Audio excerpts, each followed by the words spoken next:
Oregon Territory, September 1872.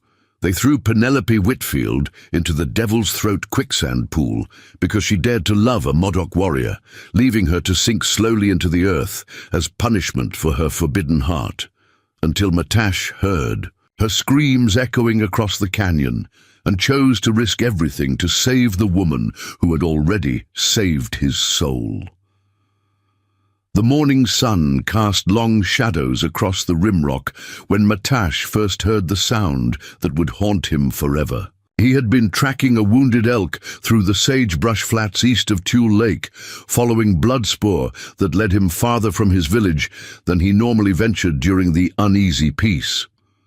The Modoc had learned to be cautious since the White. Settlers began claiming lands that had belonged to his people for countless generations. But this sound was different from the usual noises of the high desert.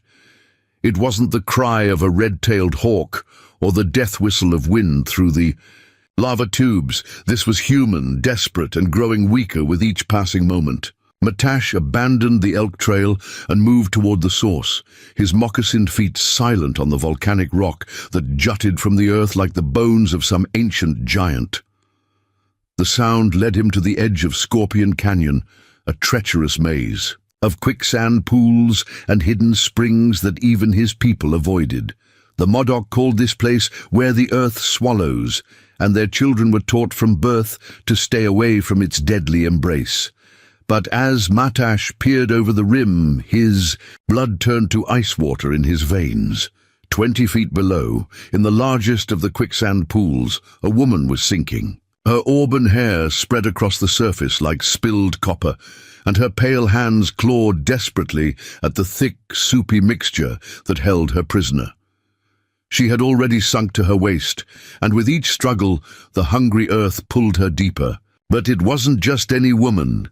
It was Penelope Whitfield, and Matash's heart nearly stopped when he recognized her face.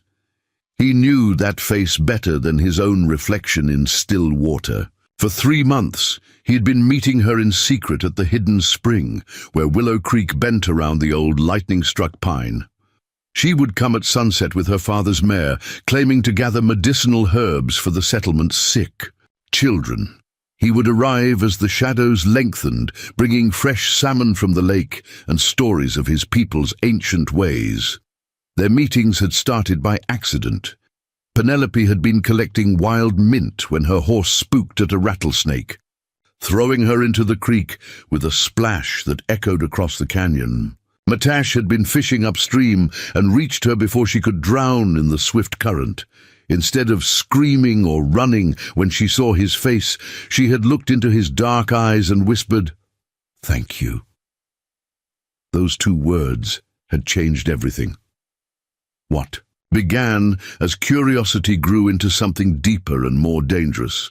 Penelope would ask him about his people's medicine plants, and he would show her how the Modoc used willow bark for pain and sage for cleansing ceremonies. She taught him English words he had never heard, reading to him from a leather-bound book of poems she kept hidden in her saddlebags. Their worlds should have been separate as fire and water, but somehow they had found a way to flow together. Now, she was dying in the Devil's Throat, and Matash knew with terrible certainty that this was no accident. The quicksand pools were nearly impossible to stumble into by chance. They were surrounded by firm ground and marked by the bleached bones of animals that had been foolish enough to venture too close.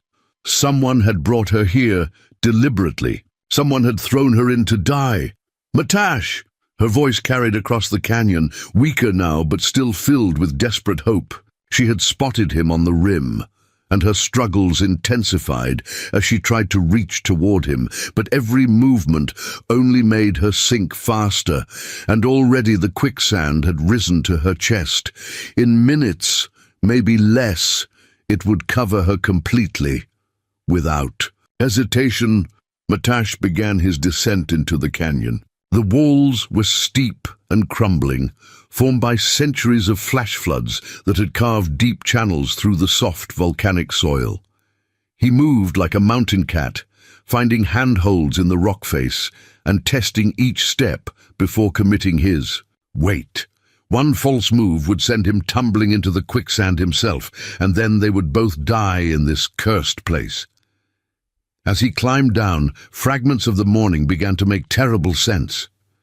He had seen the dust cloud earlier, moving fast along the main road toward the settlement.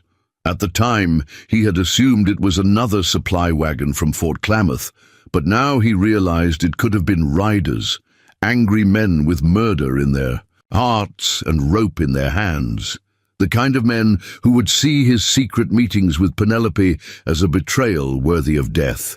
The Whitfield family had arrived in Oregon Territory 3 years ago, part of the wave of settlers drawn by promises of free land and fresh starts. Penelope's father, Samuel, was a respected merchant who ran the largest general store in the settlement of Linkville. Her mother, Margaret, led the women's auxiliary at the small wooden church and organized quilting circles that brought the scattered homesteaders together. By all accounts, they were good people trying to build a decent life in a hard land, but Matash knew that even good people could harbor terrible prejudices.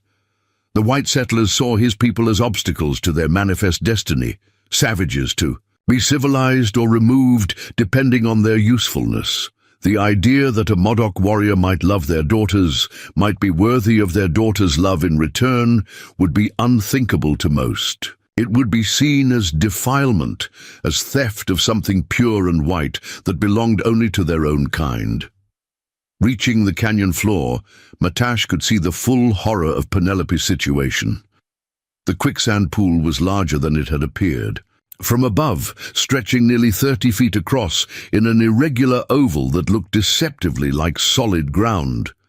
The surface was covered with a thin crust of dried mud and scattered leaves that concealed the liquid death below. Penelope had sunk to her shoulders now, and panic was beginning to replace the desperate hope in her green eyes.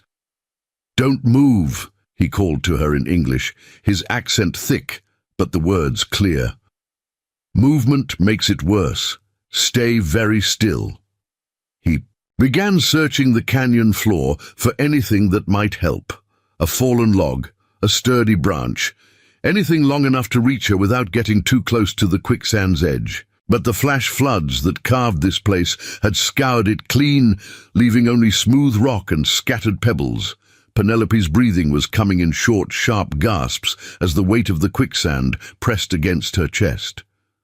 "I can't," she whispered, her voice barely carrying across the distance between them. "I can't breathe. It's so heavy." Tears streamed down her dirt-stained cheeks, cutting pale tracks through the grime. Matash felt a cold fury building in his chest, not at Penelope, but at whoever had done this to her. The quicksand was not random. It had been chosen deliberately for its cruelty. Unlike drowning, which could be over in minutes, the devil's throat would take hours to claim its victim. She would have time to think, to regret, to suffer for whatever sins her attackers believed she had committed. It was torture disguised as execution. He found what he was looking for in a crevice between two large boulders, a length of hemp rope, probably lost by some previous traveler who had managed to escape this cursed place. The rope was weathered but still strong, maybe 40 feet long, with a frayed end that suggested it had been cut rather than broken. It would have to be enough. Tying one end around his waist and the other around the largest boulder he could find, Matash began to work his way toward the edge of the quicksand pool. The ground felt solid beneath his feet, but he knew that could change without warning. The devil's throat was fed by underground springs that could shift the consistency of the sand from firm to liquid in moments. One wrong step would mean joining. Penelope in her slow descent toward death. As he got closer, he could see the terror in her eyes more clearly, but there was something else there too. A fierce determination that reminded him why he had fallen in love with her in the first place. Even facing death, even abandoned by her own people and left to die like an animal, she had not given up. She was still fighting, still hoping, still believing that somehow she might see another sunrise. "Tell me what happened," he said, as He worked, keeping his voice calm and steady despite the chaos in his heart. Talking would help her stay focused, keep her from panicking completely. And he needed to know who had done this, needed to understand the magnitude of what they were. Both facing, Penelope's voice was weak but clear as she began to speak. She had been in the settlement's church that morning, helping her mother arrange flowers for Sunday service, when 3 men had burst through the doors. She recognized them all: Jake Morrison, the blacksmith's eldest son; Pete Kellerman, who ran the sawmill; and Tom Bradford, whose family owned the largest ranch in the valley. "They said someone had seen us together," she whispered, her eyes never leaving his face, "at the creek last Tuesday when we watched the sunset. They said I had shamed my family, shamed the whole settlement, that I was no better than a savage myself now." The words came out bitter and broken, but underneath the pain was a core of steel that would not bend. Jake Morrison had grabbed her by the hair, she continued, while the other 2 ransacked the altar, looking for evidence of her corruption. They had found the book of poems she kept hidden in the church organ, the same book she had read to Matash by the creek. In its pages were pressed flowers he had given her, wild lupine, Indian paintbrush, bear grass, each one marking a memory they had shared. "They called it evidence," Penelope said, and Matash could hear the anger beginning to replace her fear. "Evidence that I had been meeting with you, that I had let a Modoc touch me. Pete said I was diseased now, infected with savage blood. He said the only cure was to let the earth cleanse me of my sins." The quicksand had reached her neck, but her voice grew stronger with each word. The 3 men had bound her hands with rope and thrown her across Jake's horse like a sack of grain. They rode hard toward Scorpion Canyon, ignoring her screams and pleas for mercy. At the edge of the devil's throat, they had untied her hands just long enough to strip away her shoes and stockings, making it impossible for her to gain purchase on solid ground if she somehow managed to climb out. "Tom Bradford read from his Bible," she said, her voice filled with bitter irony. "Something about cleansing the land of abomination. Then they pushed me in and rode away, saying it was God's will now." The religious justification made Matash's stomach turn. He had seen this before, the way some white men used their holy book to justify any cruelty, any violence, any hatred they wanted to unleash. But there was no time for anger now. The quicksand was at Penelope's chin, and each word she spoke cost her precious breath. Matash had reached the very edge of the pool, close enough to see the individual grains of sand and silt that made up the deadly mixture. The surface looked almost innocent, like thick soup cooling in a pot. But underneath was a trap millions of years in the making. He began to uncoil the rope, testing its strength with sharp tugs that sent vibrations through his hands. The hemp was old but sound, and the knots would hold if he tied them properly. But 40 feet might not be enough. The pool was wider than it had looked from the rim, and Penelope was trapped near its center, where the quicksand was deepest and most fluid. "Listen to me," he said, his voice cutting through her growing panic. "I'm going to throw you this rope. When it reaches you, don't grab for it. Let it come to you. Any sudden movement will make you sink faster. Do you understand?" She managed a tiny nod, conserving what little strength she had left for the struggle ahead. Matash coiled the rope carefully, dividing it into loose loops that would fly straight when thrown. He had practiced this technique as a boy, learning to catch wild horses in the meadows near Tule Lake. But those had been games, chances to show off for his friends and family. This throw would mean the difference between life and death for the woman he loved. The first throw fell short by 5 feet, splashing into the quicksand with a wet sound that made his heart sink.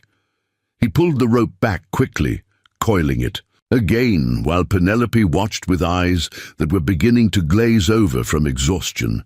The quicksand was at her lower lip now, and she had to tilt her head back to breathe.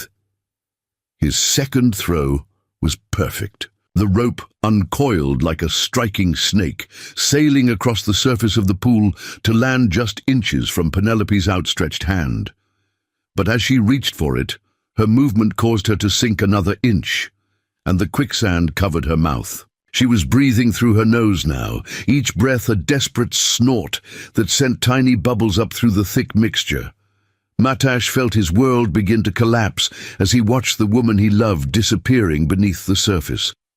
But Penelope's fingers found the rope, wrapping around it with the desperate strength of the dying. The hemp cut into her skin, drawing blood that mixed with the sand and water, but she held on with everything she had left.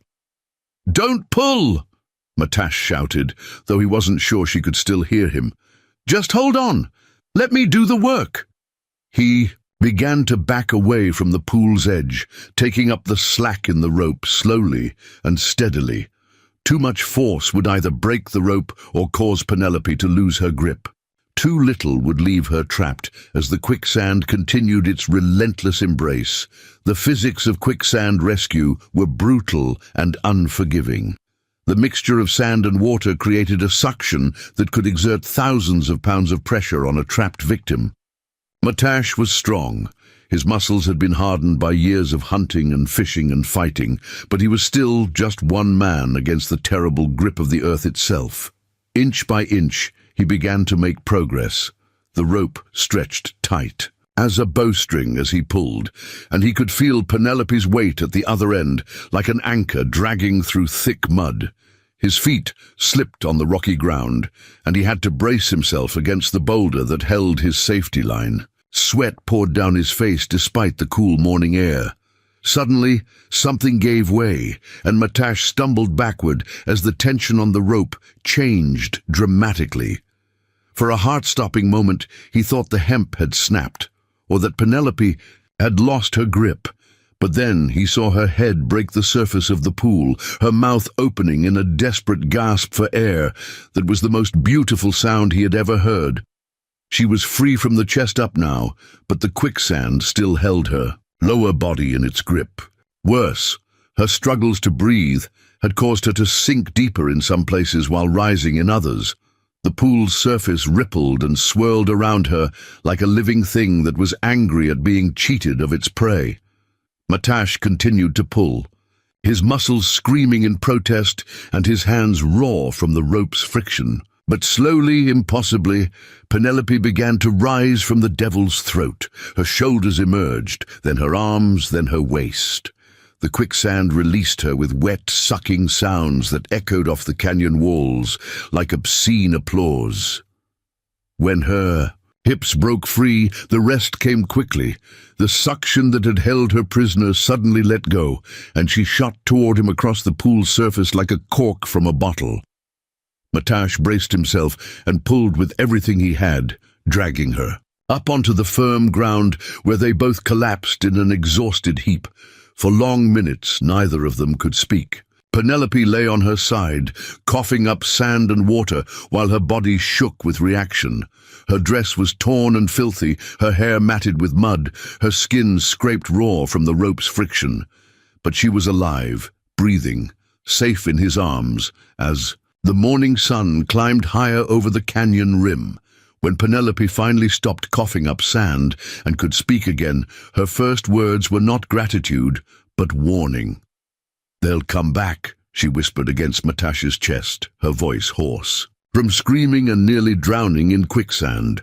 When they find out I'm not dead, they'll come back to finish what they started." Her fingers clutched at his buckskin shirt as if he might disappear like smoke on the wind.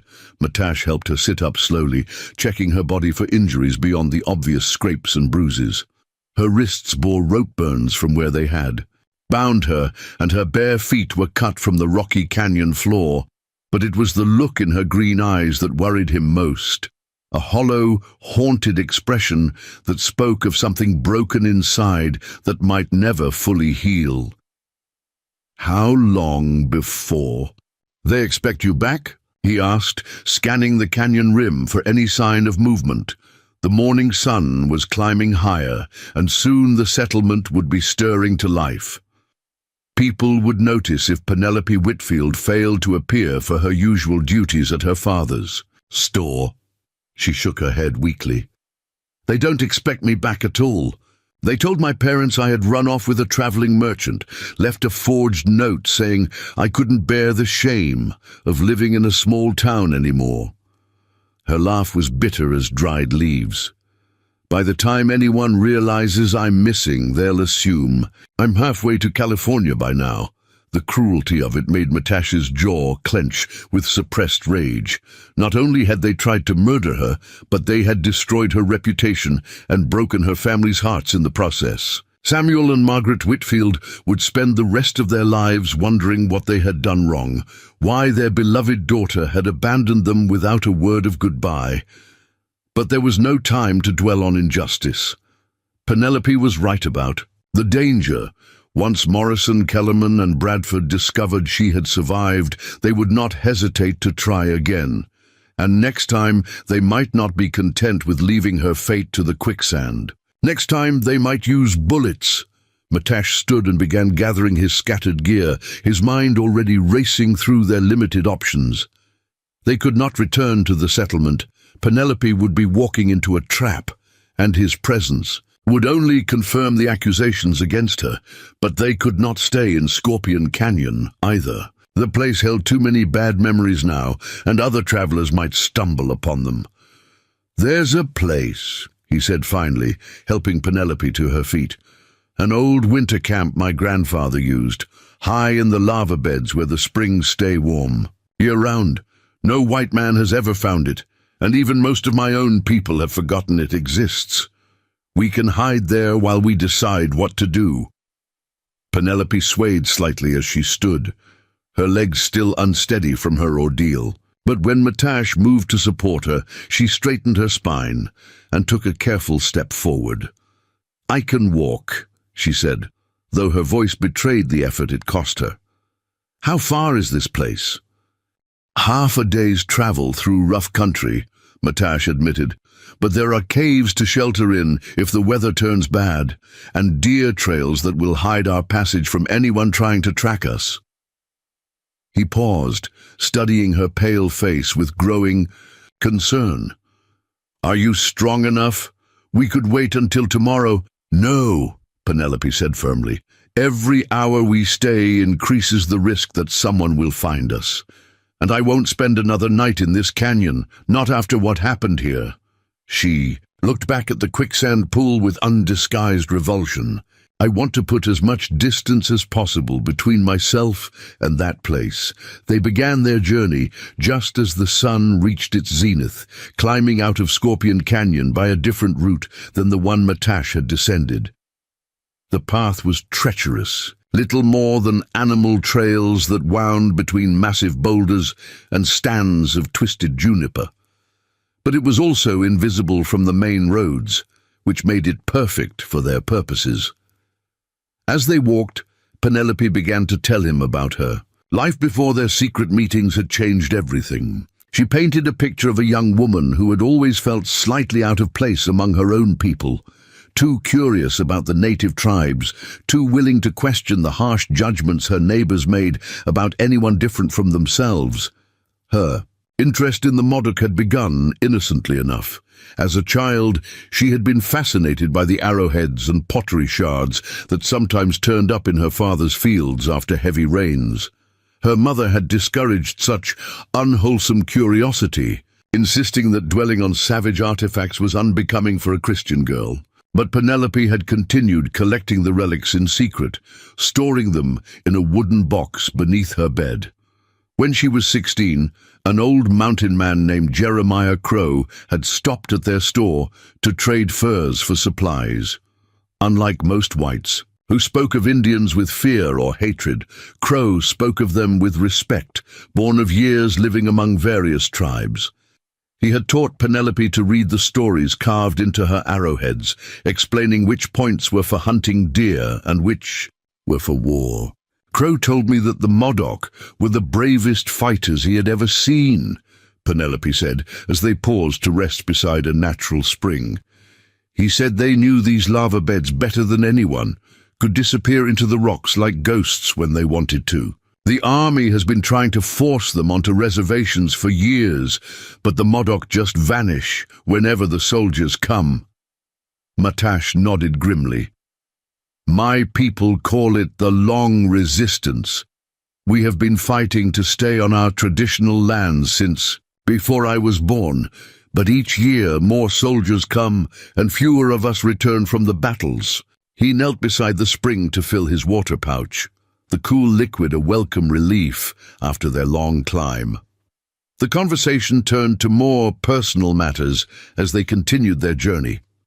Penelope spoke of her dreams beyond the narrow confines of settlement life, her desire to see the great cities of the East, to study at a real university, to write books that might change how people thought about the world. Matash shared his own aspirations, his hope of becoming a war chief like his father before him, his vision of finding a way for his people to live in peace without surrendering their ancient ways.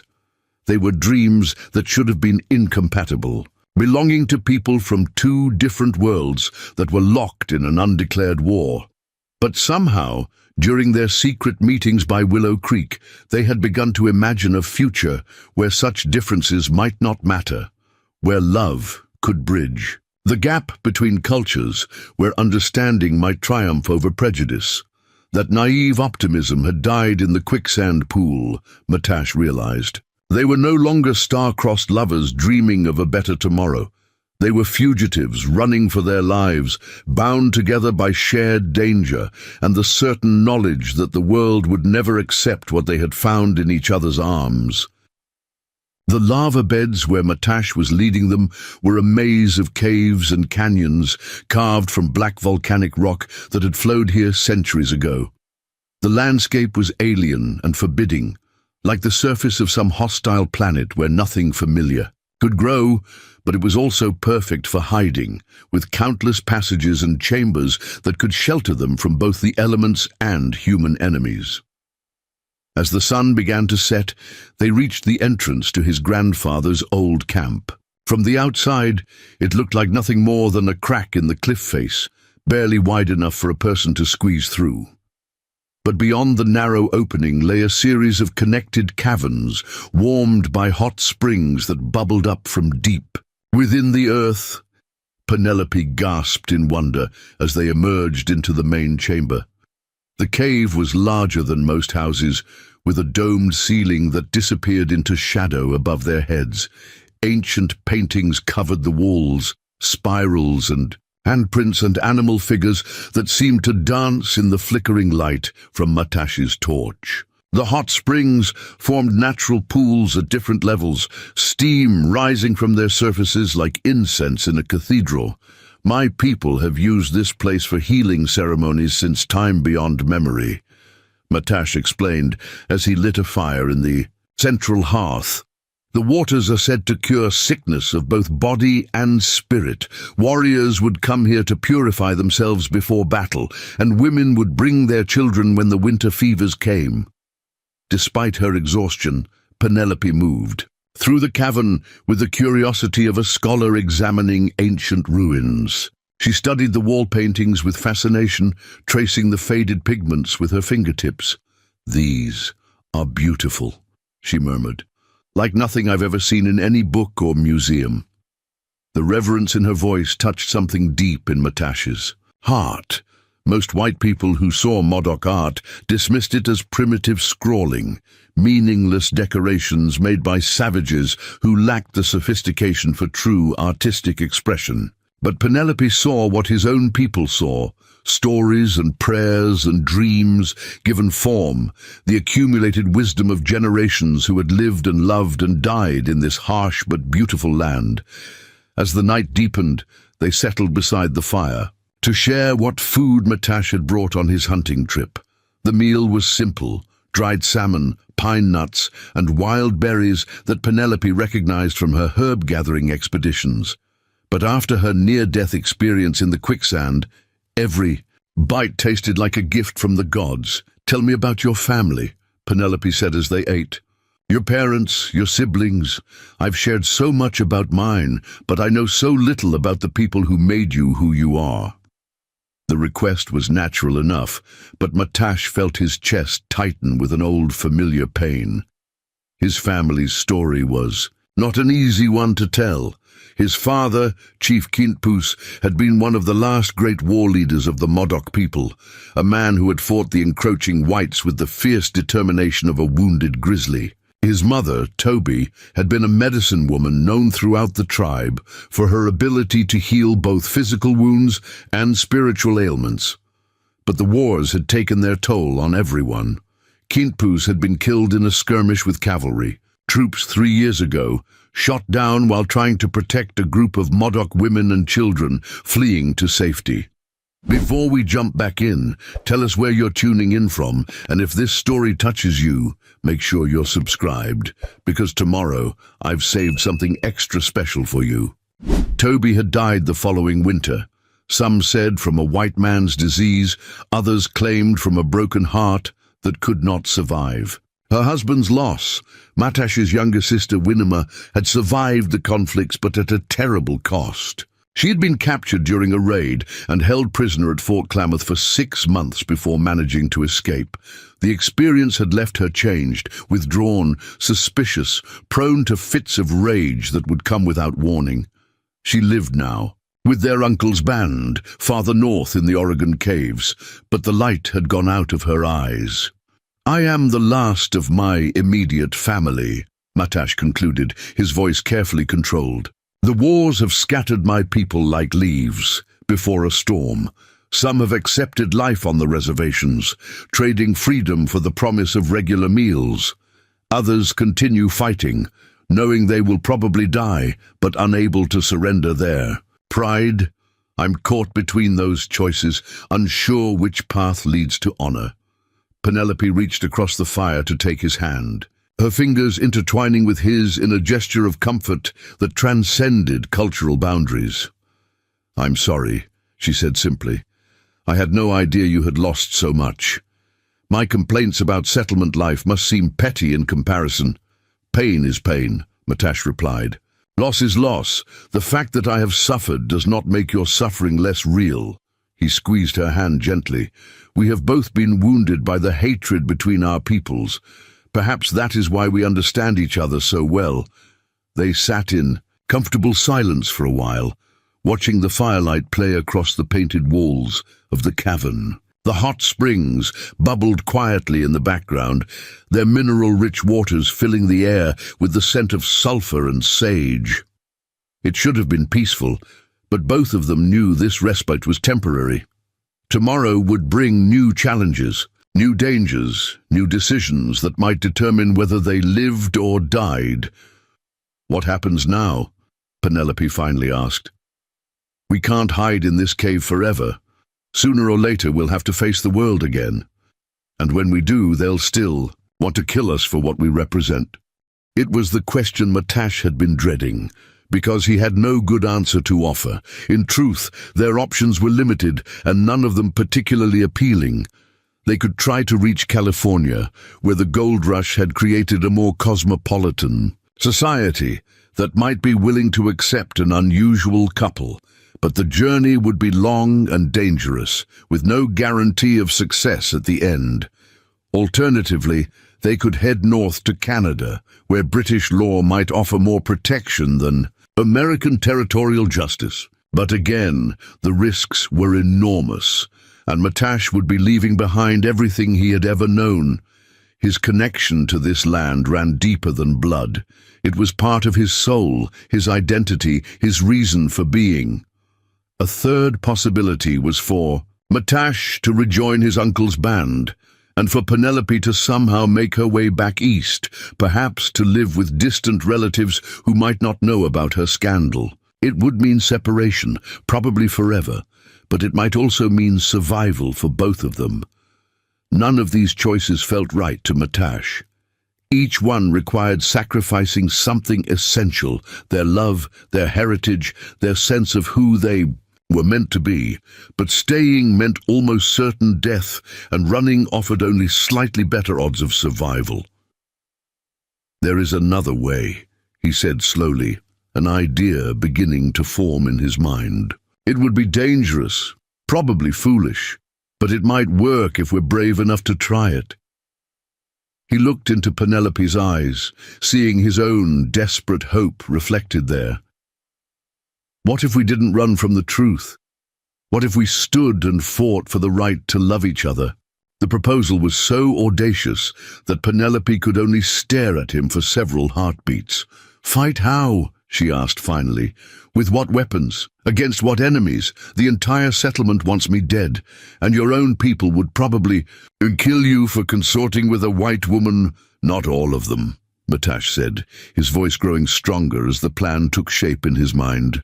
"There are good people on both sides, whites who believe in justice, and Modoc who understand that the old ways must sometimes change if we are to survive. If we could find allies, build a coalition of reasonable voices, maybe we could create something new, a place where love matters more than the color of skin."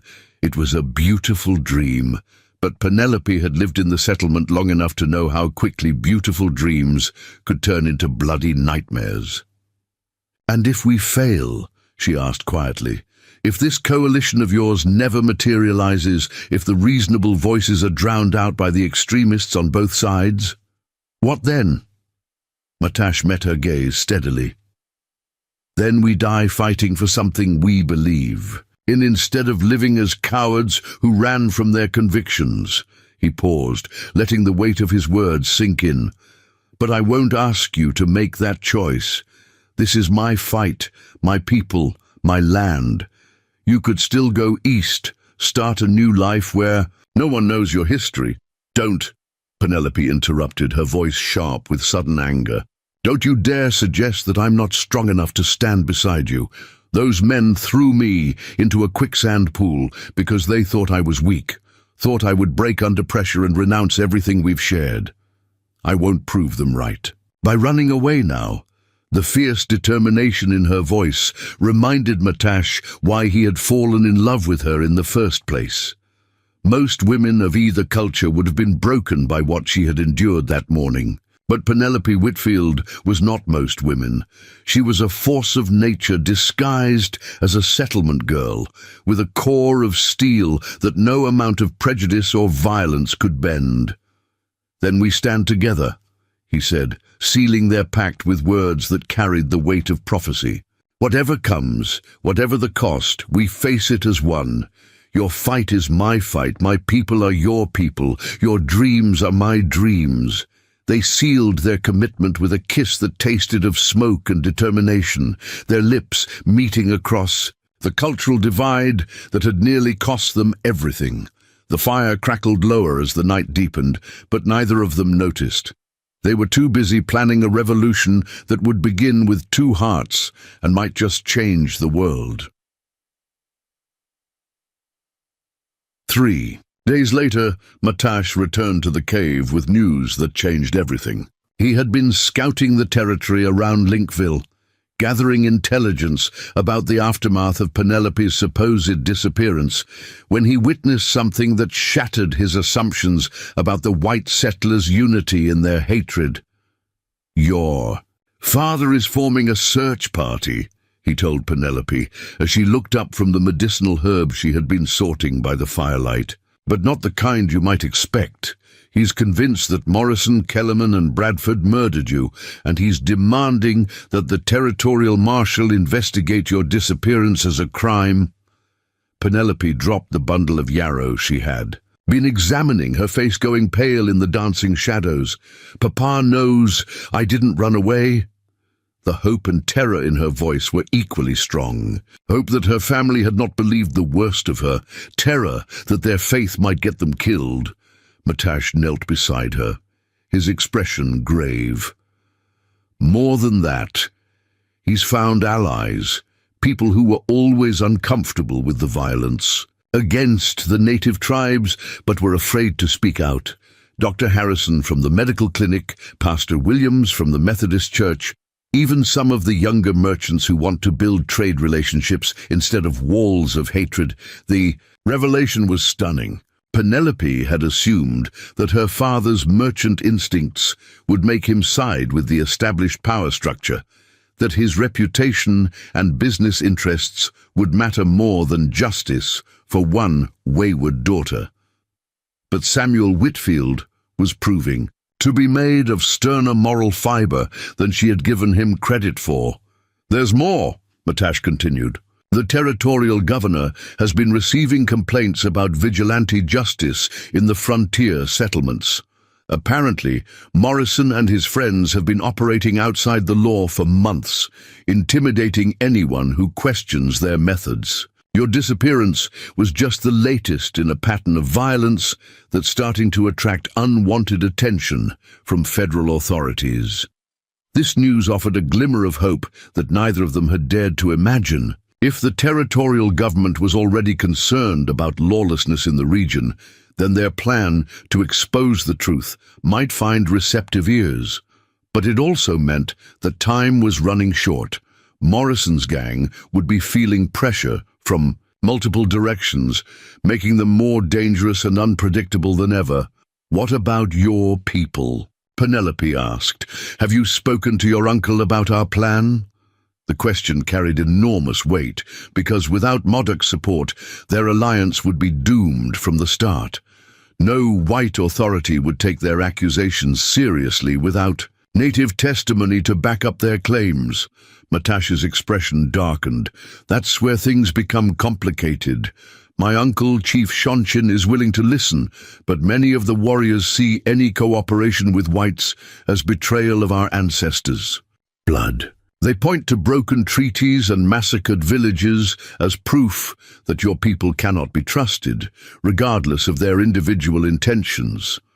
The skepticism was understandable, even reasonable given the history of betrayal and violence that characterized relations between the two cultures. But it also represented a nearly insurmountable obstacle to the kind of understanding that Matash and Penelope hoped to build. How could they bridge a gap created by decades of mutual hatred and suspicion?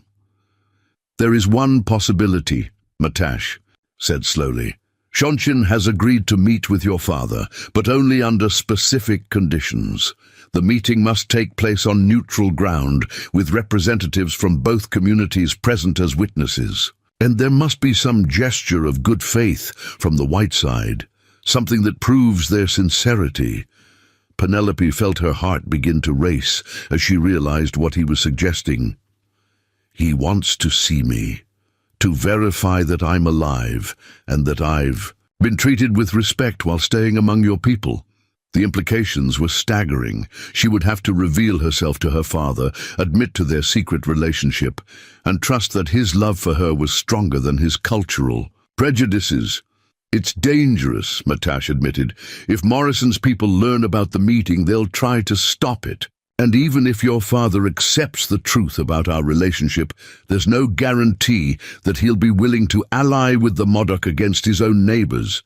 But it was also their best chance, perhaps their only chance, to create the kind of coalition that could protect both their love and their lives." Penelope stood and walked to the cave entrance, looking out over the moonlit lava beds toward the distant lights of Linkville. Somewhere out there, her father was grieving for a daughter he believed to be dead, while the men who had tried to murder her walked free and unpunished. "When and where?" she asked, turning back to Matash with decision in her voice. "When do we meet with Papa, and where can we do it safely?" The die was cast now. They would either succeed in their audacious plan or die in the attempt, but they would not spend the rest of their lives hiding in caves like criminals. The meeting was set for the following Sunday at dawn in the ruins of an old mission church that had been abandoned after a Paiute raid 5 years earlier.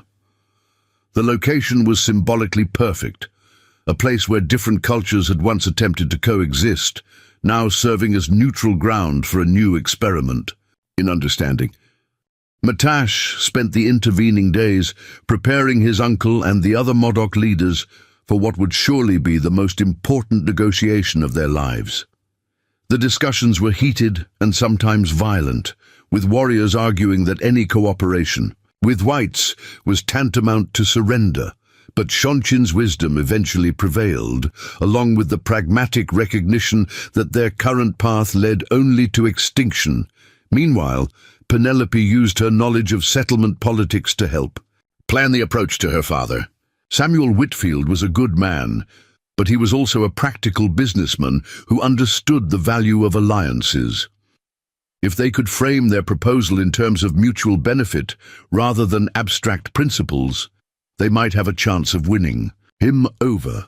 The night before the meeting, neither of them could sleep. They sat by the fire in the ancient cave, holding hands and talking in whispers about their fears and hopes for the future. The weight of what they were attempting felt almost unbearable.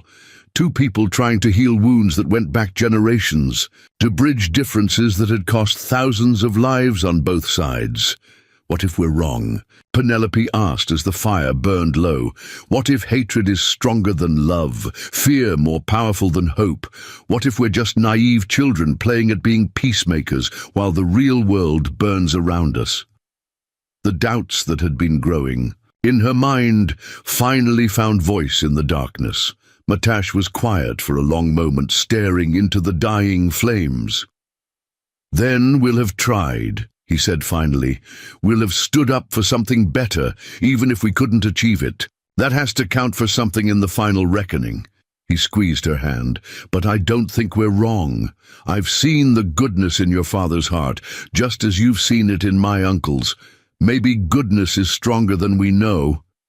They rose before dawn and made their way through the lava beds toward the abandoned mission.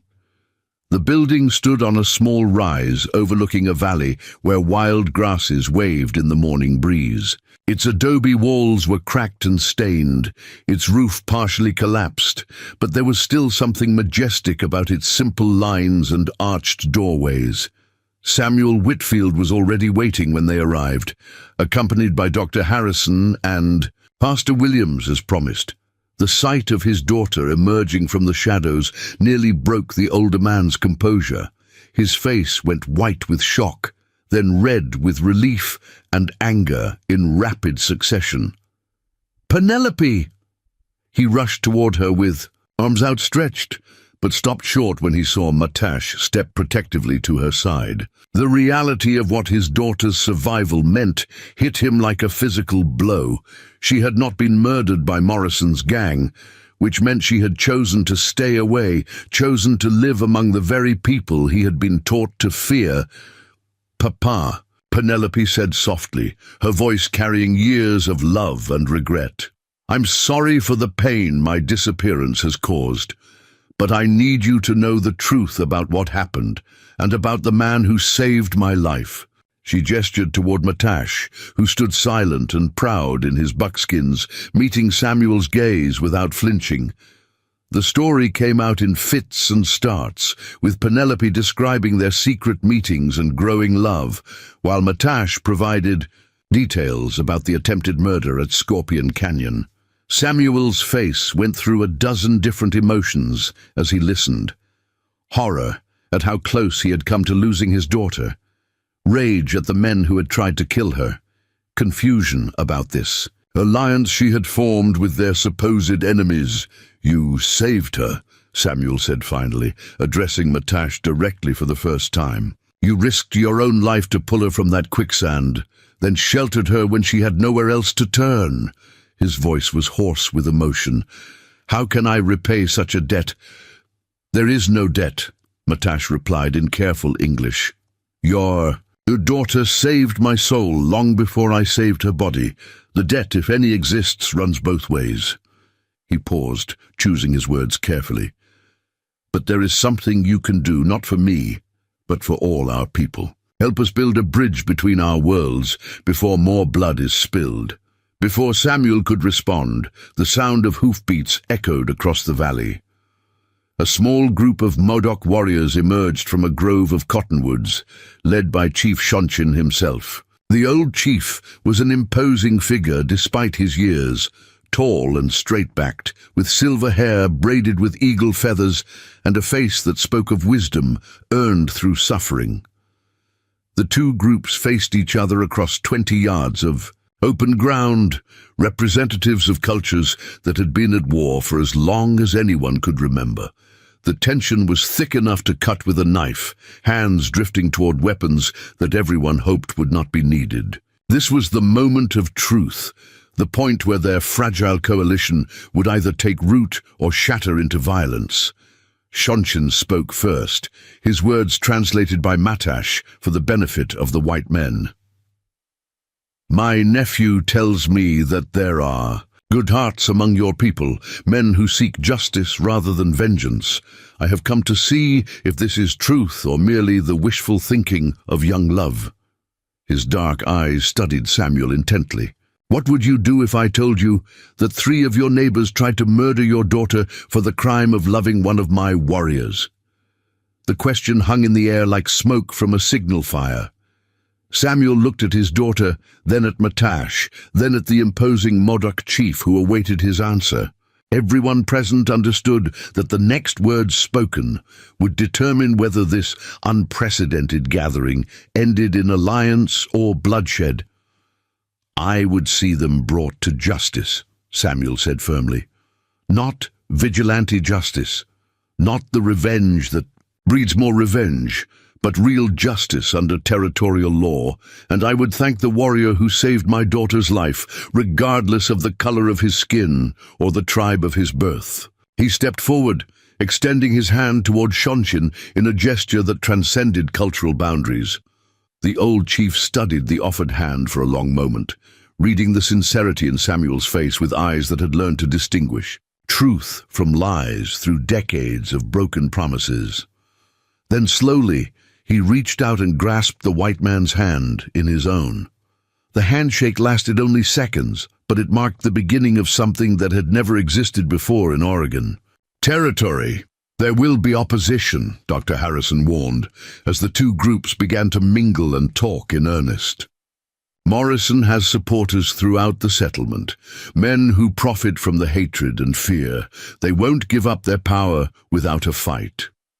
His medical training had taught him to diagnose social ailments as well as physical ones, and the sickness in Linkville ran deep. Pastor Williams nodded gravely. "The church has been silent too long about the violence committed in God's name. Some of my congregation will resist any message of reconciliation, claiming that the Bible justifies their hatred." He looked at Matash with genuine respect. "But others have been waiting for someone brave enough to speak the truth." Chief Shonshin spoke through Matash's translation, his words carrying the weight of prophecy. "Change is like a river in spring flood. It cannot be stopped, only channeled. The old ways of war and hatred have brought nothing but death to both our peoples. Perhaps it is time to try the path of understanding, even if that path leads through dangerous territory." As the sun climbed higher over the abandoned mission, the unlikely alliance began to take concrete shape. They would work together to expose Morrison's crimes, using both white law and Modoc testimony to build an unshakable case. More importantly, they would begin the slow process of building trust between their communities, one conversation and one act of good faith at a time. Penelope watched the historic scene unfold with a mixture of pride and terror. They had achieved something miraculous, bringing together representatives of two cultures that had been locked in mortal combat since the first wagon trains crossed the Oregon Trail. But she also knew that their real work was just beginning, and their most dangerous enemies were still out there, planning their next move. The meeting ended with promises to reconvene in a week's time, when both sides would have had a chance to consult with their respective communities. As the groups prepared to separate and return to their homes, Samuel approached his daughter for a private conversation. "I won't pretend to understand everything that's happened," he said quietly. "The idea of you loving a Modoc warrior goes against everything I was raised to believe. but I've seen how he looks at you, how he protected you when his own people might have condemned him for it. That kind of love doesn't recognize boundaries." Tears ran down Penelope's cheeks as she embraced her father for the first time in weeks. "I was so afraid you wouldn't understand, that you'd see me as a traitor to our people." Her voice broke with emotion. "I never wanted to hurt you or Mama. We'll work it out," Samuel promised, though his voice betrayed the difficulty he knew lay ahead. "Your mother will need time to accept this, and there will be those in town who will never forgive any of us. But you're my daughter, and that matters more than their approval." He looked over at Matash, who was saying his own farewells to Chief Shonshin. "Bring him to dinner next Sunday. It's time your mother met the man who saved her daughter's life." As the sun set over the Oregon Territory, two young people who had nearly died for love stood hand in hand, watching their fathers ride away in different directions to begin the most important work of their lives. They had survived quicksand, and hatred, prejudice, and attempted murder. Now came the greater challenge, proving that love could indeed conquer all, even in a world determined to tear them apart. The trap was set with diabolical precision, using their own hope against them like a weapon forged from their dreams. It began with a message that arrived at the Whitfield store 3 days before the scheduled community meeting. A letter bearing the official seal of the Territorial Marshal's Office, requesting Samuel's presence at an urgent conference regarding recent allegations of vigilante justice in Linkville. Margaret Whitfield read the letter aloud to her husband as he prepared for another day of quiet coalition building. Since learning that Penelope was alive and in love with a Modoc warrior, she had thrown herself into supporting their cause with the fierce determination of a mother protecting her young. The news had shaken her Christian worldview to its foundations, but love had proven stronger than prejudice. "Marshal Patterson wants to meet tomorrow evening at the old Grange Hall," she said, studying the formal language with growing excitement. "He's bringing a federal commissioner from Salem to investigate the complaints about Morrison's gang. This could be exactly what we've been hoping for, official intervention before the violence escalates further." Samuel nodded, but something about the timing troubled him. The territorial government typically moved with glacial slowness, especially when it came to frontier disputes between settlers and native tribes. For them to respond so quickly suggested either unprecedented urgency or something more sinister, but he kept his concerns to himself. Margaret had suffered enough worry over their daughter's situation. What they didn't know was that Jake Morrison had intercepted the real Marshal's correspondence days earlier, using his connections with the Territorial Mail Service to monitor all official communications. The forged letter was his masterpiece, crafted with the help of a disbarred lawyer who owed him money and signed with a stolen official seal that Morrison had acquired through bribery. The plan was elegant in its simplicity.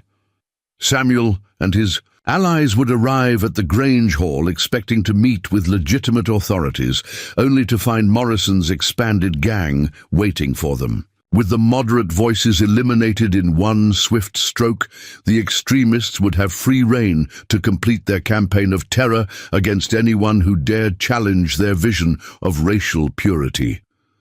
Meanwhile, at the cave in the lava beds, Matash was receiving his own false intelligence. A young Modoc warrior named Keoki, whom he had trusted since childhood, brought word that Chief Shonshin had been arrested by cavalry troops and was being held at Fort Klamath, pending charges of inciting rebellion.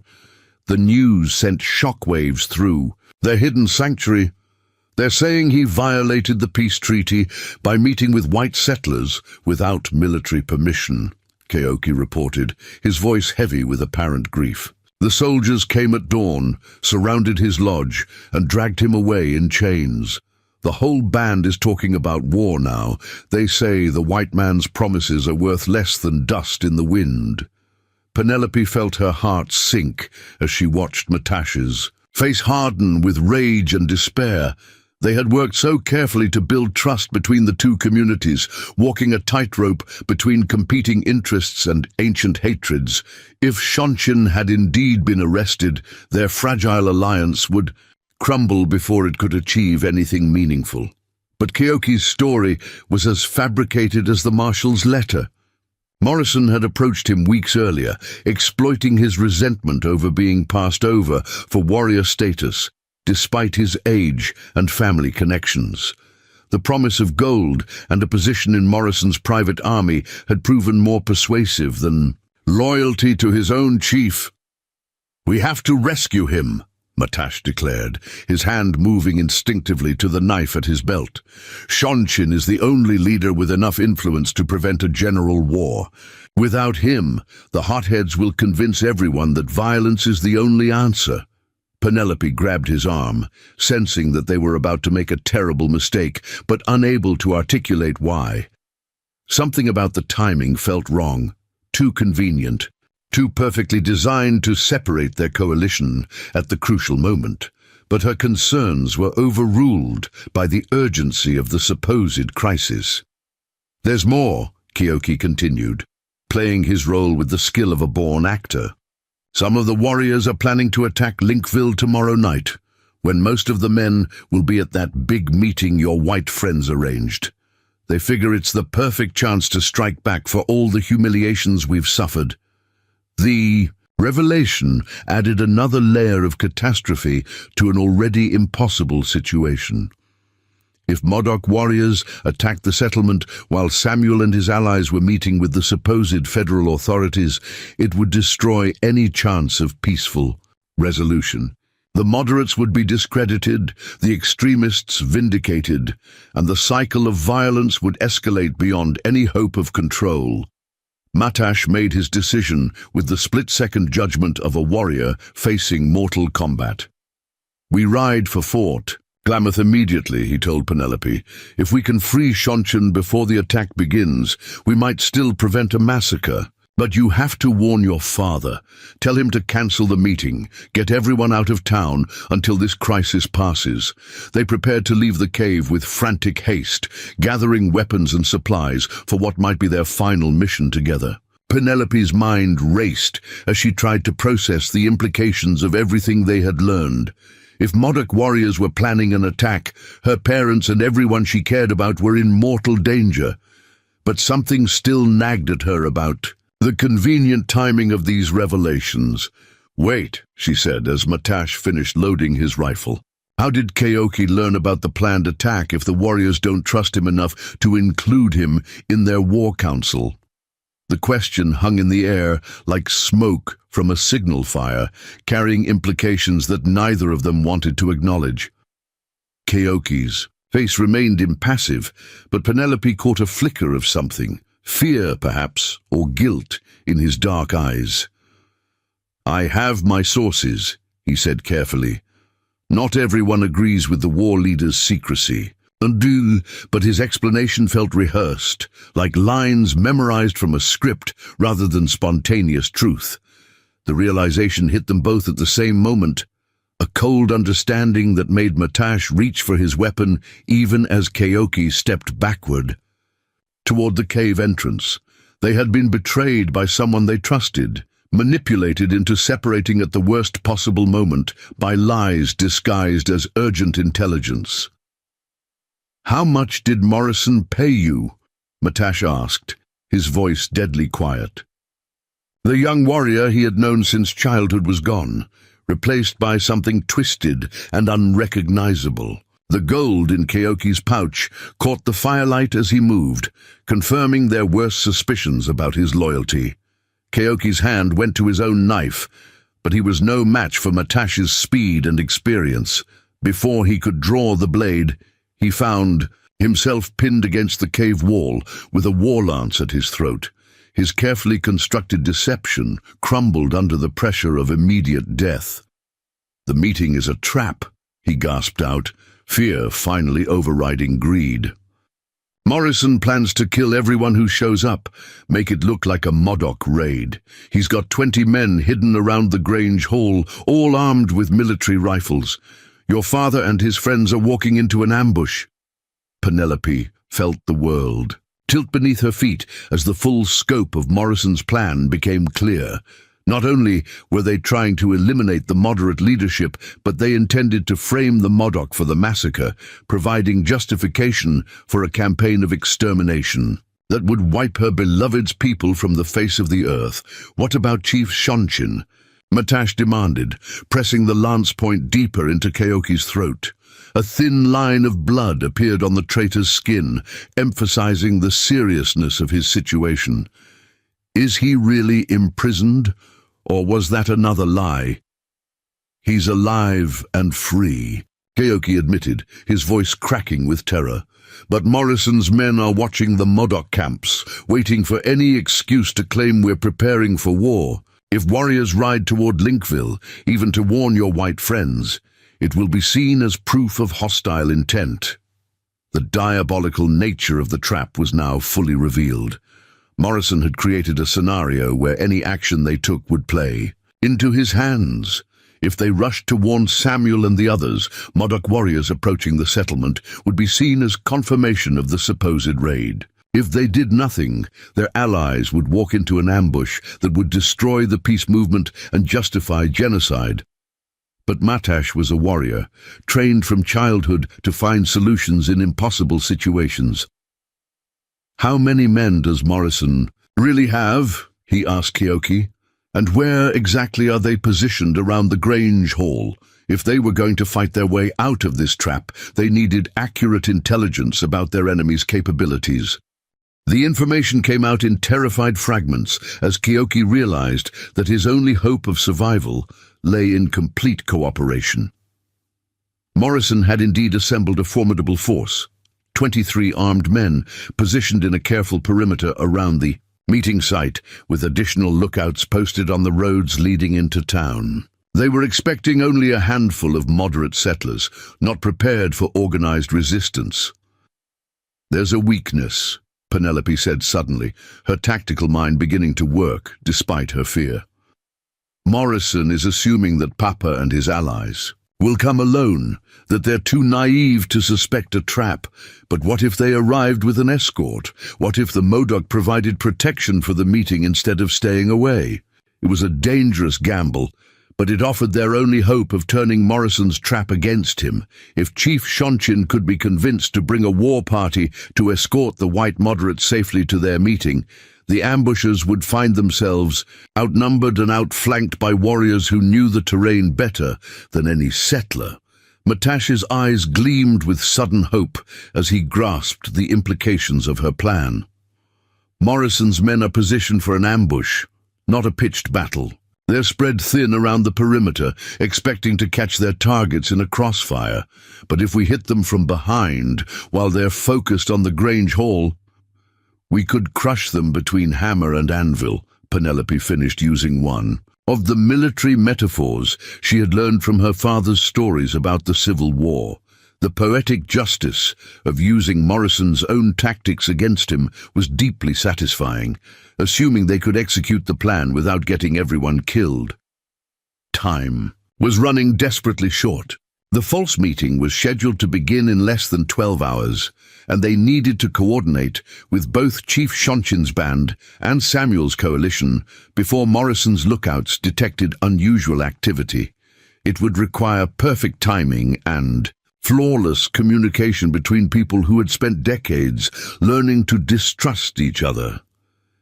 "Take me to your chief," Penelope said to Matash, her voice carrying the authority of someone who had stared death in the face and emerged stronger. "It's time for me to address the Modoc Council as an equal, not as a curiosity to be studied from a distance.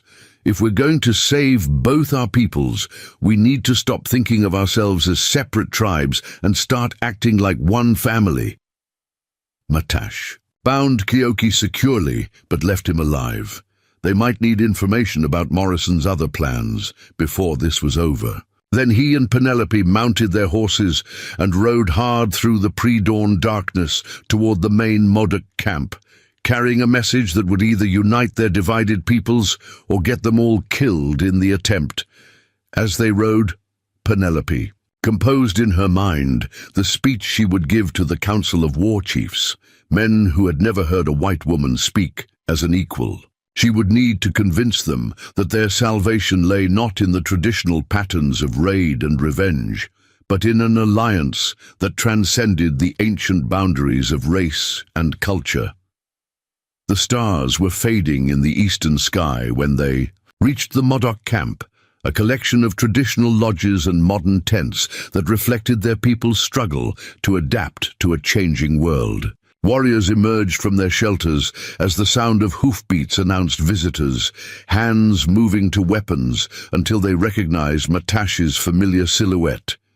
Chief Shonshin received them in his lodge, his weathered face grave as he listened to their account of Morrison's treachery. The old leader had survived too many betrayals to be shocked by human duplicity, but the scale of the plot and its potential consequences clearly troubled him. "You ask much," he said finally, speaking in English for Penelope's benefit. "To trust the lives of my warriors to a plan devised by enemies who have spent years trying to destroy us. How do I know this is not another trap within a trap?" His dark eyes studied her face, reading the truth that lay beneath her desperate words. Penelope met his gaze steadily, drawing on reserves of courage she had never known she possessed. "Because I am offering my own life as guarantee," she said simply. "I will ride with your warriors into battle, stake my survival on the success of our alliance. If this is deception, then I die with the rest of you. But if it is truth, then perhaps we can build something beautiful from the ashes of hatred." The old chief was quiet for a long moment, weighing the words of a woman who had already proven her courage by loving across the boundaries of race and tradition. Finally he nodded once, a gesture that carried the weight of destiny. "Then we ride together into whatever fate awaits us," Shonshin declared. "And may the Great Spirit have mercy on us all, for our enemies surely will not." The Grange Hall stood like a tomb in the dying light of evening, its windows dark except for the single lantern that Jake Morrison had placed in the front window as a signal to his hidden gunmen. 23 armed men lay concealed in carefully prepared positions around the building, their rifles trained on every approach route, waiting for Samuel Whitfield and his peacemaking allies to walk into what they believed would be their moment of triumph. But Morrison had made one critical error in his planning. He had underestimated the bond that now existed between two peoples who had found common cause in love and justice. As twilight deepened into full darkness, shadows began moving through the scrub oak and sagebrush that surrounded the old meeting hall. Shadows that carried war paint and ancient weapons alongside modern rifles. Penelope crouched beside Matash, in a grove of cottonwoods 50 yards from the hall's rear entrance, her heart pounding as she watched Chief Shonshin's warriors take their positions with the silent precision of hunting wolves. She wore buckskins now instead of her torn settlement dress, her auburn hair braided with eagle feathers that marked her as an adopted daughter of the Modoc nation. The transformation was more than cosmetic. It represented a fundamental choice about who she would be and where she would stand when the shooting started. The past weeks had changed her in ways that went far deeper than clothing or hairstyle. The woman who had once fretted about proper behavior at church socials now moved through the wilderness with the confidence of someone who had learned to read the land like a familiar book. Her hands, once soft from a life of domestic comfort, were now calloused from handling weapons and survival tasks. Matash touched her shoulder and pointed toward the main road, where dust clouds were beginning to appear in the moonlight. Samuel Whitfield was approaching with his delegation, just as the forged letter had instructed, bringing with him Dr. Harrison, Pastor Williams, and 3 other merchants who had joined their coalition. They rode slowly and openly, making no attempt at concealment because they believed they were meeting with legitimate territorial authorities. The sight of her father riding toward almost certain death filled Penelope with a rage that transcended anything she had felt during her own ordeal in the quicksand pool. Morrison's men were not just planning murder. They were planning the systematic destruction of hope itself, the elimination of every voice that dared speak for understanding instead of hatred. An owl hooted 3 times from the direction of the hall's front entrance. Chief Shonchin's signal that Morrison's hidden gunmen were in position and preparing to spring their trap. In minutes, the peaceful delegation would be within range of 23 rifles, caught in a crossfire that would leave none alive to tell the truth about what had happened here. Penelope closed her eyes and whispered a prayer to whatever gods might be listening. Both the Christian deity of her childhood and the ancient spirits of the land that Matash had taught her to respect. Then she opened her eyes and signaled to the war chief positioned 30 yards to her right, beginning the most important battle of her life. The attack began with the haunting cry of a red-tailed hawk, a sound that echoed off the surrounding hills and seemed to come from everywhere at once. To Morrison's men, lying hidden in their ambush positions, it was merely another night sound from the Oregon wilderness. But to the Modoc warriors scattered throughout the terrain, it was the signal to transform from invisible shadows into instruments of righteous vengeance. The first shots came not from the ambushers, but from the ambushed, as Modoc rifles spoke from concealment with deadly accuracy. 3 of Morrison's men died in the opening volley, their positions revealed by muzzle flashes that had seemed perfectly concealed from ground level, but stood out like beacons to warriors positioned in the surrounding trees. Morrison himself was crouched behind a pile of cordwood near the hall's front door, his expensive rifle trained on the approach road where Samuel's delegation would soon appear. The sound of gunfire from his own perimeter confused and enraged him. His men were supposed to wait for his signal, maintain discipline until all the targets were in the killing zone. "Hold your fire, you fools!" he screamed into the darkness, not realizing that his own voice was giving away his position to enemies who had been hunting by sound and shadow since childhood. "Wait for my signal!" But his words were lost in the growing chaos as more shots erupted from positions all around. The hall.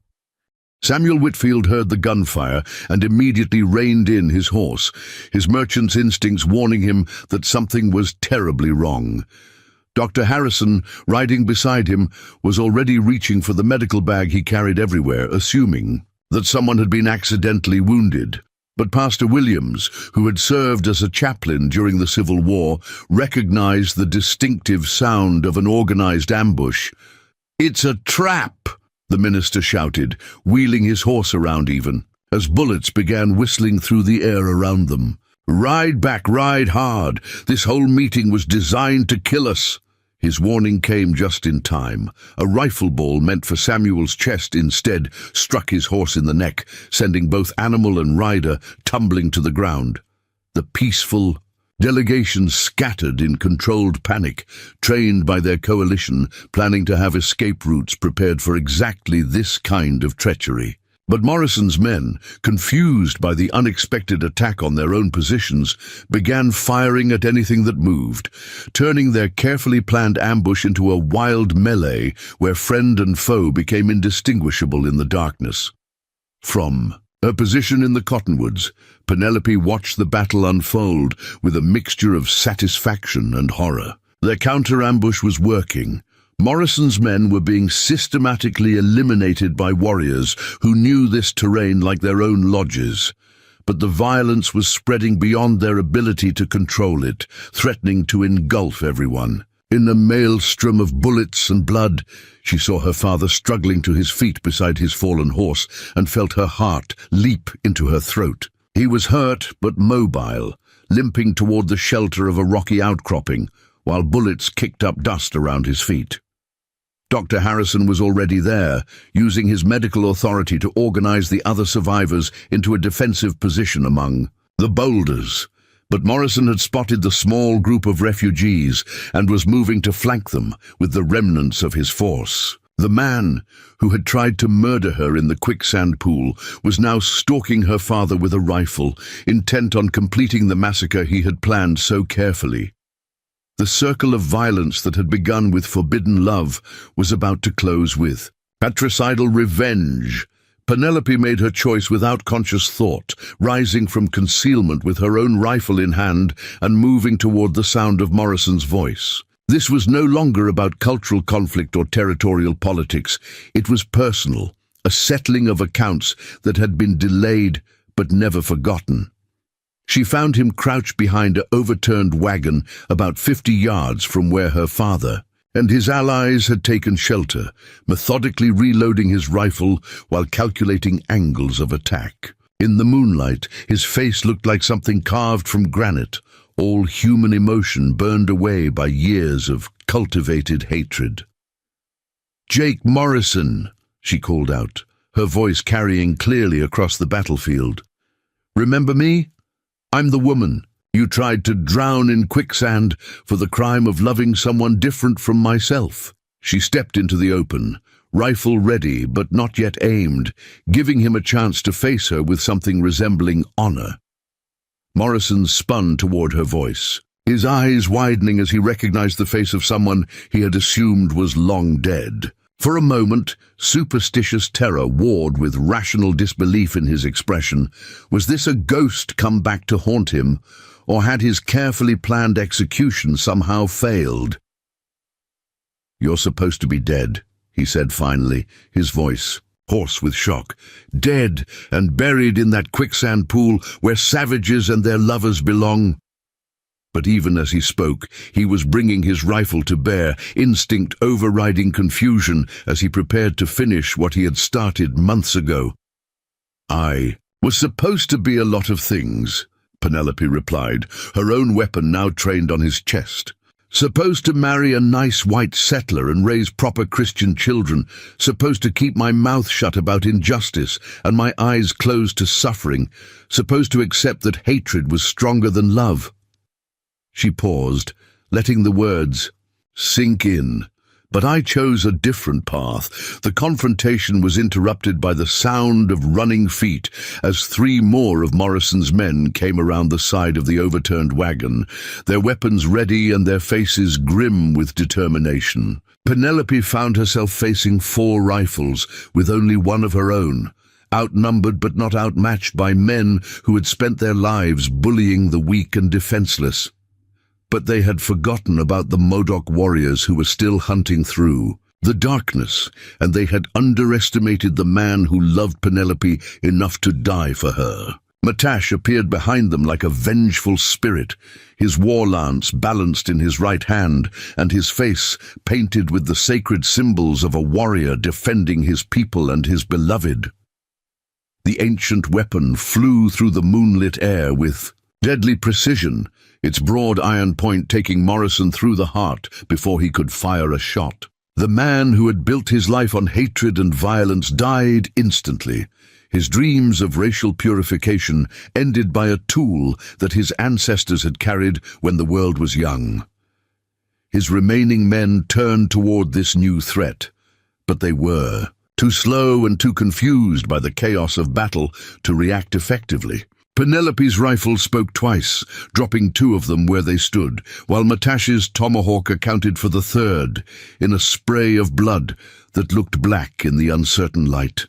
With their leader dead and their carefully planned ambush turned into a rout, the surviving members of Morrison's gang broke and ran, disappearing into the wilderness like the cowards they had always been beneath their masks of righteous fury. The battle was over, but the real work of healing was just beginning.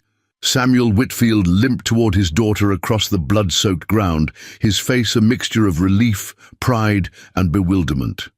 She stood beside the Modoc warrior who had saved her life twice now, looking like some legendary figure from the old ballads, a frontier Amazon who had chosen love over fear and justice over safety. "Penelope," he said simply, and she ran to him, rifle forgotten, daughter once. Again instead of warrior.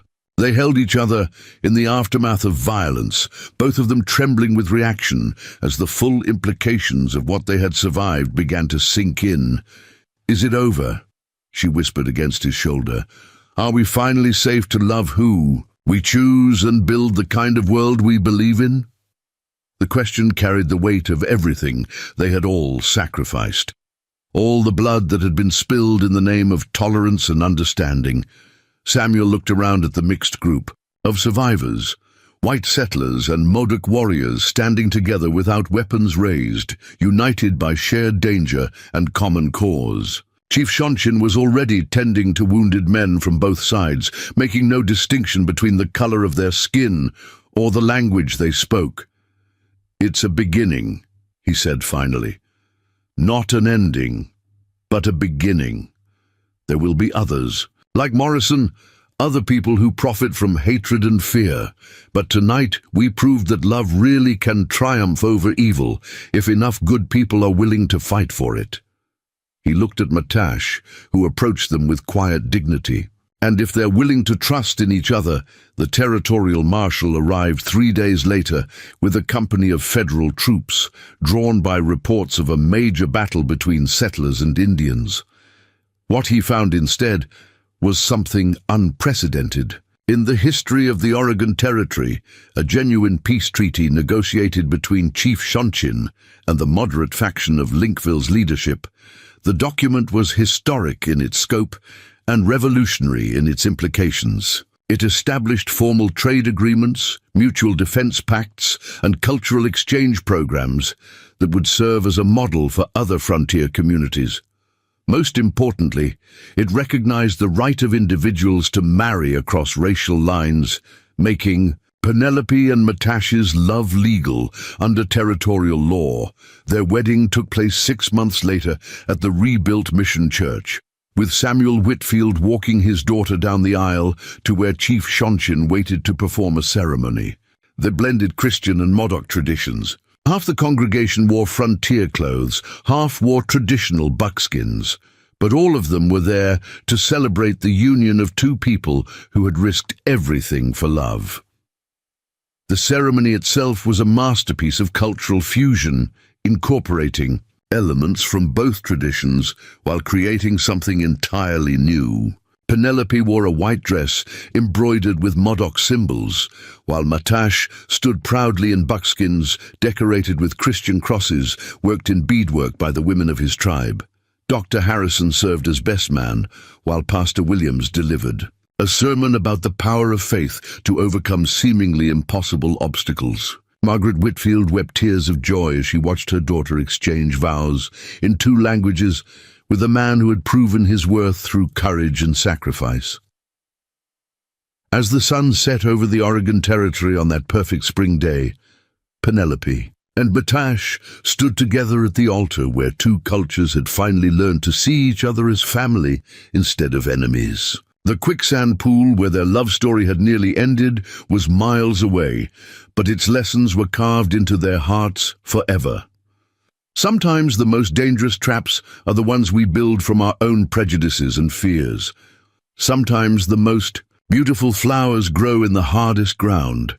And sometimes, if we're very brave and very lucky, love really can change the world.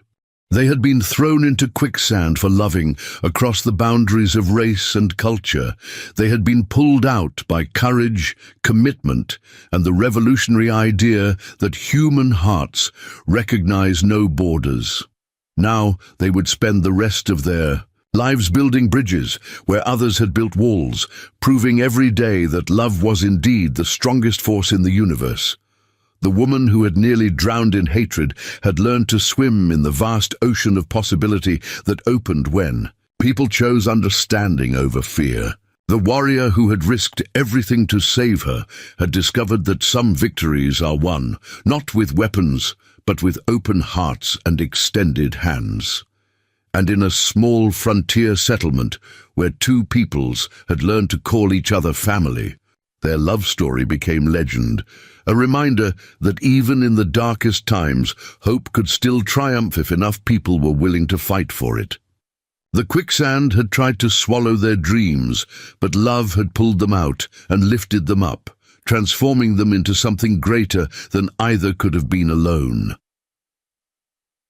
10 years after the night when hatred met its match in the Oregon wilderness, Penelope Whitfield stood on the porch of her sprawling ranch house, watching her children play in the golden meadow that stretched toward the distant mountains. The morning sun painted the landscape in shades of amber and crimson, the same colors that had filled the sky on that terrible evening when Jake Morrison's gang had tried to destroy everything she held dear.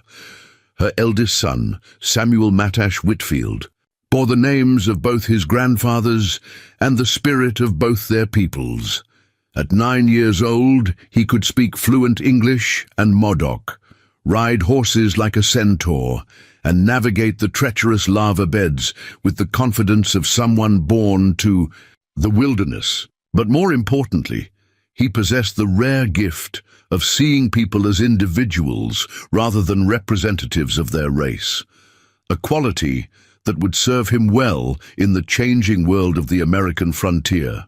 His younger sister, Margaret Rose, had inherited her grandmother's fierce determination and her mother's stubborn refusal to accept injustice. At 7, she was already showing signs of the leadership qualities that would make her a bridge between worlds, comfortable in both the parlors of white society and the sacred lodges of her father's people. She wore her mixed heritage like a badge of honor, proud of the complexity that made her unique. The youngest, Thomas Shonshin Whitfield, was only 4, but already displayed the quiet wisdom that had made his Modoc namesake such an effective peace chief. He had a way of listening that made adults forget he was just a child, absorbing the stories and traditions of both cultures with the serious attention of someone who understood that he was inheriting something precious and fragile. From where she stood on the porch, Penelope could see the monument that marked the site of the old Grange Hall, now replaced by a thriving community centre where settlers and Modoc gathered for everything from harvest festivals to treaty negotiations. The bronze plaque told the story of that terrible night, in simple words that captured none of the fear and pain, but all of the triumph that had emerged from violence. The town of Linkville had grown beyond recognition in the decade since the Great Battle, transformed from a collection of rough frontier buildings into a proper settlement with tree-lined streets, a brick courthouse, and even a small college that attracted students from across the Oregon Territory. But its most remarkable feature was something that couldn't be seen, the spirit of cooperation between peoples who had once viewed each other as mortal enemies. Trade between the white settlers and various Indian tribes had flourished under the protection of the Whitfield-Shonshin Treaty, bringing prosperity to both communities while creating bonds of mutual dependence that made future conflicts less likely. The general store that Samuel Whitfield had built with Modoc labor and tribal investment had become the largest trading post between Portland and Sacramento, a symbol of what could be achieved when people worked together instead of against each other. Dr. Harrison had established the frontier's first integrated medical practice, training both white and native healers in techniques from both traditions. His clinic treated patients regardless of their race or ability to pay, funded by profits from the joint ventures that had sprung up throughout the region. The old physician had often remarked that healing bodies was easier than healing hearts, but both were necessary for a truly healthy community. Pastor Williams had built a church that welcomed congregants of all backgrounds, where Christian hymns were sometimes sung in the Modoc language, and native ceremonies were incorporated into holiday celebrations. His Sunday sermons had become famous throughout the territory for their messages of universal brotherhood, drawing visitors from hundreds of miles away who wanted to witness this unprecedented experiment in religious tolerance. But the most profound changes were visible in the children who had grown up in this new world. like Penelope's own offspring, who moved seamlessly between cultures without ever questioning their right to belong to both. They played games that combined elements from different traditions, spoke multiple languages as naturally as breathing, and formed friendships that crossed every boundary their parents' generation had considered insurmountable. Matash emerged from the barn where he had been tending to a mare about to foal, his face bearing the lines that 10 years of hard work and responsibility had carved into his features. At 32, he had become one of the most respected men in the territory, serving as both a Modoc war chief and a member of the territorial legislature. His ability to speak for both his people and the larger community had made him invaluable in the delicate negotiations that continued to shape the region's future. "The council meeting is this afternoon," he told his wife as he joined her on the porch, slipping his arm around her waist in a gesture that had become as natural as breathing. "The territorial governor wants to discuss extending our treaty model to the eastern tribes. There's been trouble with the Paiute again, and Washington thinks our approach might prevent another war." Penelope leaned into his embrace, drawing strength from his presence as she had learned to do during their courtship in the hidden cave. The weight of their success sometimes felt heavier than the burden of their early struggles, because so many people now looked to them as examples of what could be achieved. The pressure to be perfect, to never make mistakes that might be used, to discredit their entire movement, was exhausting. "What does Chief Shonchin think?" she asked, knowing that the old war leader's opinion would carry enormous weight in any decision about expanding their peace initiative. The years had been kind to Matash's uncle, who had found new purpose in his role as elder statesman and keeper of traditional wisdom. "He's cautious, as always," Matash replied with a slight smile. "He remembers too many broken promises to trust easily, even when the intentions seem genuine.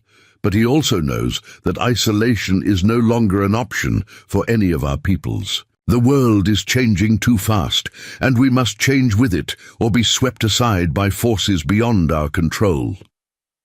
The sound of approaching hoofbeats drew their attention to the main road, where a familiar figure was riding toward their ranch at the leisurely pace of someone who had all day to reach his destination. Samuel Whitfield, now in his 60th year, still made the journey from town to visit his daughter's family every Sunday, a tradition that had become as sacred to him as attending church services. His hair had gone completely white in the decade since the Great Battle, and his merchant's portly figure had grown even rounder with age and prosperity. But his eyes still held the sharp intelligence that had made him such an effective peace negotiator, and his voice still carried the authority that came from having risked everything for his principles and emerged victorious. "Grandfather," little Margaret Rose called out, running toward the approaching rider with the fearless enthusiasm that characterized all her interactions with the world. Samuel dismounted carefully, his joints protesting the movement, and scooped his granddaughter into a bear hug that lifted her feet off the ground. "How's my little diplomat today?" he asked, using the nickname he had given her after she successfully mediated a dispute between her brothers and some Modoc children over the proper rules for a traditional ball game. The incident had become family legend, partly because of her diplomatic skills, but mostly because she had enforced her solution by threatening to tell both sets of parents about some minor mischief that all the children had been involved in. Margaret Rose launched into an animated account of her week's adventures, speaking partly in English and partly in Modoc as she described a fishing expedition with her father, a cooking lesson with her grandmother Whitfield, and a storytelling session with some of the tribal elders. The casual code switching between languages illustrated better than any treaty document how thoroughly integrated her world had become. Samuel listened with the patient attention that had made him such an effective grandfather, asking questions that showed he was following every detail of her narrative. His ability to engage with his mixed-race grandchildren as simply children rather than symbols of social progress had been one of the keys to their healthy development. "Your mother tells me you've been helping with the new school," he said to young Samuel Matash, who had joined them on the porch with the serious demeanor that made him seem older than his 9 years. "How do you like teaching the younger children to read?" The boy had shown remarkable aptitude for languages and had volunteered to help with the literacy program that served both white and native students. "It's harder than I thought it would be," the boy admitted with characteristic honesty. "Some of the white children don't want to learn Modoc words, and some of the Indian children think English is the enemy's language, but most of them come around when they realize that knowing both languages makes them more powerful, not less." The wisdom in his words made both Penelope and Matash exchange glances of parental pride mixed with concern. Their eldest son was already showing signs of the burden that would someday fall on his shoulders, the responsibility of carrying forward their legacy of bridge building in a world that still contained plenty of people committed to tearing down. Everything they had built, power through understanding rather than force, Samuel mused, settling into one of the rocking chairs that Matash had built for the porch. "That's a lesson most adults never learn, but you seem to have been born knowing it. That gives me hope for the future." As the afternoon wore on, other family members began arriving for their weekly gathering.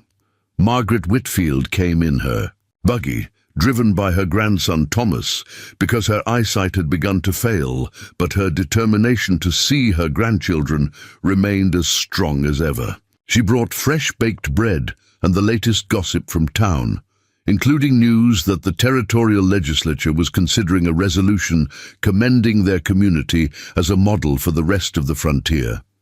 Dr. Harrison arrived on horseback, despite his 70-plus years, carrying his medical bag as always and immediately beginning to examine little Thomas Shonchin's scraped knee with the professional thoroughness that had saved countless lives over the decades. His presence at these family gatherings had become traditional after he delivered all 3 of Penelope's children and declared himself their honorary grandfather. Pastor Williams walked over from his nearby cabin, bringing his guitar and a collection of songs that blended hymn melodies with traditional Modoc chants. His musical innovations had become popular throughout the territory, creating a new form of worship that spoke to people from many different backgrounds. The old minister had discovered that music could cross cultural boundaries more easily than words. Even Chief Shonchin made an appearance, riding in with a small group of tribal elders who had been meeting with Matash about the proposed expansion of their peace treaty. The old war chief's presence always added gravity to these gatherings, reminding everyone of how much had been sacrificed to make such casual fellowship possible. As the sun began to set, painting the sky in the familiar colors of Oregon twilight, the extended family gathered around the large table that Matash had built to accommodate their growing numbers. The meal was a fusion of traditions, featuring both white and native dishes prepared by cooks from both communities. The conversation flowed in multiple languages, with automatic translation provided by the children who had grown up bilingual. "You received a letter from the territorial capital yesterday," Samuel announced as they finished the main course. "The governor wants to nominate our community for recognition by the federal government as a model for Indian-white relations. There's talk of President Grant himself visiting next year to see what we've accomplished." The news was met with a mixture of pride and apprehension around the table. Recognition from Washington could provide protection for their achievements, but it could also attract the kind of attention that might disrupt the delicate balance they had worked so hard to create. Fame was a double-edged sword, especially when it came to matters involving race relations on the frontier. "What do you think, Uncle?" Matash asked Chief Shonchin, using the formal address that showed respect for the elder's wisdom and position. The old man was quiet for a long moment, his weathered face reflecting the inner debate between pride in their accomplishments and fear of outside interference. "I think," the chief said finally, "that our success has already spread beyond our ability to control it. Other tribes send delegations to study our methods. White settlers from distant territories come to see if our peace can be replicated in their regions. We have become a symbol whether we wanted to or not."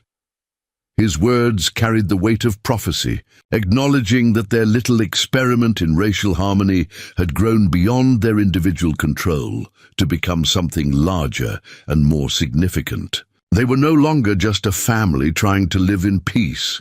They had become a movement, a proof of concept that was being studied and debated in the halls of power. "Then we have a choice," Penelope said, her voice carrying the quiet authority that had made her such an effective advocate for their cause. "We can try to hide from that responsibility and hope the attention goes away, or we can embrace our role as examples and try to influence how our story is told. If we're going to be symbols anyway, let's at least make sure we're symbols of the right things." Her husband nodded, understanding the implications of what she was proposing. They would need to be more careful than ever, more deliberate in their actions, more conscious of how their choices might affect others. But they had already proven that love could triumph over hatred when backed by courage and commitment. Perhaps it was time to see if their local success could be scaled up to influence the broader trajectory of American expansion. As the evening deepened and the conversation turned to lighter topics, Penelope found herself reflecting on the journey that had brought them to this moment. 10 years ago, she had been a young woman dying slowly in a quicksand pool, abandoned by men who thought her love was a crime worthy of death. Tonight, she was surrounded by 3 generations of family who represented the future of a more tolerant and inclusive society. The physical scars from her ordeal had faded over the years, but the emotional scars had transformed into something more valuable, a deep understanding of how precious and fragile human connection could be, and how important it was to fight for the right of people to love across the artificial boundaries that society tried to impose. Her children would face their own challenges as they grew up, dealing with people who still harbored the old prejudices and resentments. But they would face those challenges with advantages that previous generations had never possessed: a solid foundation of family support, a community that valued diversity, and the knowledge that change was possible when good people worked together. Matash caught her eye across the table and smiled, the same gentle expression that had first captured her heart during their secret meetings by Willow Creek. The years had been kind to both of them, deepening their love while broadening their understanding of what they were fighting for. They were no longer just 2 individuals struggling to survive. They were partners in the most important work of their generation. Later that evening, after the guests had departed and the children had been tucked into bed, Penelope and Matash walked hand in hand through the meadow where their love story had begun. The stars were brilliant overhead, the same constellations that had witnessed their first tentative steps toward each other across the divide of race and culture. "Do you ever regret it?" she asked, the question that had haunted her thoughts. "During the more difficult moments of their journey, do you ever wish you had chosen someone from your own people, someone who wouldn't have brought so much trouble into your life?" The vulnerability in her voice reflected fears that even a decade of happiness couldn't completely erase. Matash stopped walking and turned to face her, his hands framing her face with the tenderness that had never diminished, despite all the battles they had fought together. "Every choice brings trouble of some kind," he said softly, "but some trouble is worth accepting, and some battles are worth fighting. You didn't bring trouble into my life. You brought purpose, meaning, a reason to hope for something better. than endless cycles of violence and revenge. His words were interrupted by the sound of their youngest son calling from the house, probably having awakened from a nightmare and needing comfort. They hurried back toward the lights of home, their footsteps synchronized by years of walking the same paths together. As they comforted little Thomas and tucked him back into bed, Penelope realized that this was what they had really been fighting for all along, not grand gestures or historic treaties, but the simple right to raise their children in safety and love, to build a family that reflected the best possibilities of both their cultures.